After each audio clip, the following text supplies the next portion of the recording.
ప్రస్తుత ప్రపంచంలో జరుగుతున్న పరిస్థితులను అధ్యయనం చేస్తే త్వరలో మూడవ ప్రపంచ యుద్ధం వచ్చే అవకాశం ఉందని అర్థమవుతుంది. ఒకవైపు రష్యా ఉక్రెయిన్ యుద్ధం డైలీ సీరియల్లా కొనసాగుతూనే ఉంది. మరోవైపు ఆపరేషన్ సింధూర్తో భారతదేశం పాకిస్తాన్తో కొన్ని రోజులు యుద్ధం వైపు వెళ్లినా ఆఖరికి పాకిస్తాన్ కాలబేరానికి రావడంతో భారతదేశం ప్రస్తుతానికి నిదానంగానే ఉన్నప్పటికీ భవిష్యత్తులో ఎలాంటి ఉగ్రవాద దాడి జరిగినా ఇండియాపై యుద్ధం ప్రకటించినట్లే అని భావించాల్సి ఉంటుందని పాకిస్తాన్కి హెచ్చరిక జారీ చేసింది. ఇంకోవైపు కొన్ని రోజులుగా ఇరాన్ మరియు ఇజ్రాయెల్ దేశాల మధ్య నివురుకప్పిన నిప్పులా ఉన్నటువంటి పరిస్థితులు ప్రస్తుతం జరుగుతున్న పరిణామాలను చూస్తే మూడో యుద్ధానికి బీజం పడేలా చేశాయని చెప్పాలి. ఇక్కడ దేశాల మధ్య ఉద్రిక్తతలు పెరగడానికి కారణం ఒక దేశానికి సరిహద్దు దేశాలతో తమ దేశ భద్రతకు ముప్పు వాటిల్లే పరిస్థితులు వచ్చినా వచ్చే అవకాశాలు ఉన్నా ఇలా వైమానిక దాడులు డ్రోన్లతో దాడులు చేస్తూ హెచ్చరికలు జారీ చేస్తూ ఉంటాయి. ఇక ఇరాన్ ఇజ్రాయెల్ యుద్ధం మొదలై వారం రోజులు కావస్తున్నా ఏ దేశం కూడా తగ్గట్లేదు. పైగా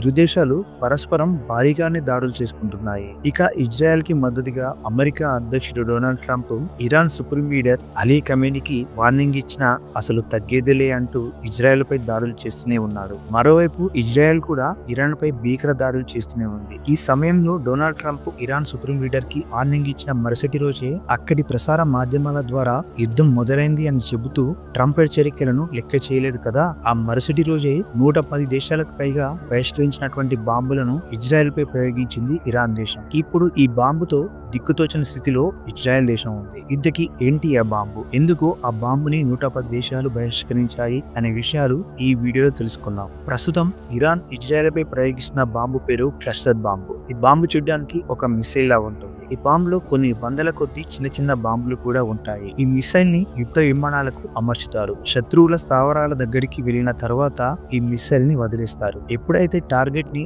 ఈ మిసైల్ రీచ్ అవుతుందో ఇందులోని చిన్న చిన్న బాంబులు వర్షం మాదిరిగా ఆ పరిసర ప్రాంతాల్లో కింద పడి ఊహించినంత ప్రాణ ఆస్తి నష్టం కలిగజేస్తాయి. ఈ మిసైల్ ని గాలిలో ఉన్నప్పుడే రిలీజ్ చేయడం ద్వారా ఇక నిర్దిష్ట ప్రాంతంలోనే అన్ని పడతాయనే గ్యారంటీ లేదు. ఇరాన్ ఇప్పుడు ఇలాంటి క్లస్టర్ బాంబులను ఇజ్రాయెల్ దేశంపై ప్రయోగిస్తుంది. ఇక ఈ బాంబులను మొదటి రెండవ ప్రపంచ యుద్ధం సమయంలో దాదాపుగా పాల్గొన్న అన్ని దేశాలు వినియోగించాయి. ఆ సమయంలో కొన్ని కోట్ల కొద్దీ ప్రాణ నష్టం సంభవించడంతో ఇక మీదట ఇలాంటి బాంబులను ఎట్టి పరిస్థితుల్లో ఉపయోగించకూడదని అలానే తయారు చేయకూడదని 110 పైకి దేశాలు 2010 సంవత్సరంలో ఒక ఒప్పందంపై సంతకం చేశాయి. అందులో ఇరాన్ దేశం కూడా ఉంది. అందుకే ఇప్పుడు ఈ బాంబులను ప్రయోగించడంతో ఇజ్రాయెల్ ఆలోచనల్లో పడినట్లు అయింది.